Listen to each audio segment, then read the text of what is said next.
لا أتكلم على المراجع العدول، وإنما من انتحل المرجعية مجموعة يعني ممن يزعمون أنهم مراجع، هؤلاء ليسوا بمراجع. وهذا الإشكال هو ذو لغة ومنطق بكري، لأنه البكري أيضا يجيبك بنفس الجواب لما أنت تحاول أن تشكل أو تنقد مجرد انتقاد. عمر مثلا يقول لك شنو أنت أعلم من الصحابة الأبرار؟ هذول الذين خدموا الإسلام، هذول الذين رباهم رسول الله صلى الله عليه وآله. فهذا منطق بكري.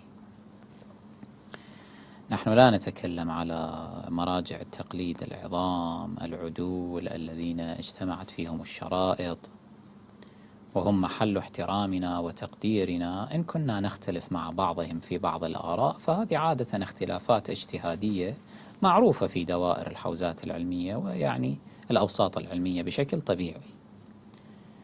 أما أولئك الذين انتحلوا المرجعية وزعموا أنهم مراجع وما هم بمراجع، إما لافتقادهم العدالة وهي شرط أساسي في المرجعية، يعني خامنئي مثلا، هذا رجل ليس بعادل فما يصير نسلم أنه مرجع، وإما لافتقادهم الفقاهة كمحمد حسين فضل الله مثلا، أو سلامة العقيدة مثلا. هؤلاء نعم لما نسأل ما نكتم الشهادة لله، لما نسأل نجيب نعم هؤلاء ليسوا أهلا للتقليد، هؤلاء منتحلون للمرجعية، هؤلاء مجرمون ظالمون. واحد مثل خامنئي مثلا ملطخ أياديه أو يديه بدماء الأبرياء ودماء المراجع حتى ودماء المؤمنين والعلماء الصالحين. فهذا أمر لا بد أن نقوله. والإمام العسكري عليه الصلاة والسلام هكذا علمنا.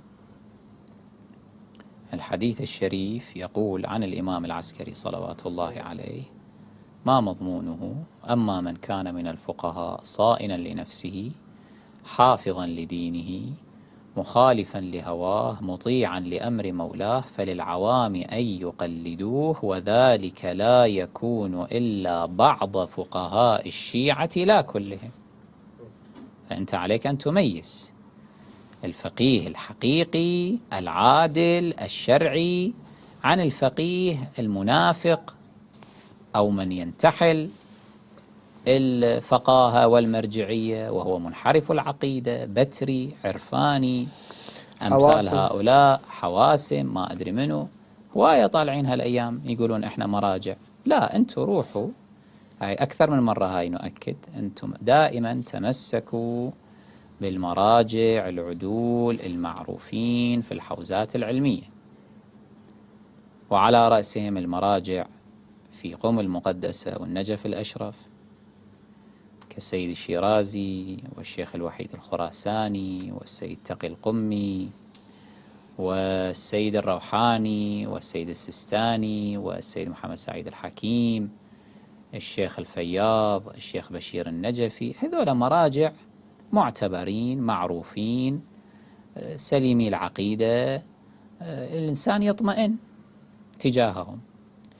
البقية فليسقطوا، شنو المشكلة؟ مو كل البقية، بعضهم. أي أقصد يعني من الذين عليهم كلام. طبعا أكو غيرهم أيضا مراجع علماء عدول موجودين بحمد الله، بس هؤلاء أقول المعروفين الذين يمكن للإنسان أن يطمئن تجاههم. وعلى أي حال فإذا سقط واحد أو اثنين أو ثلاثة فشنو المشكلة؟ التشيع أكبر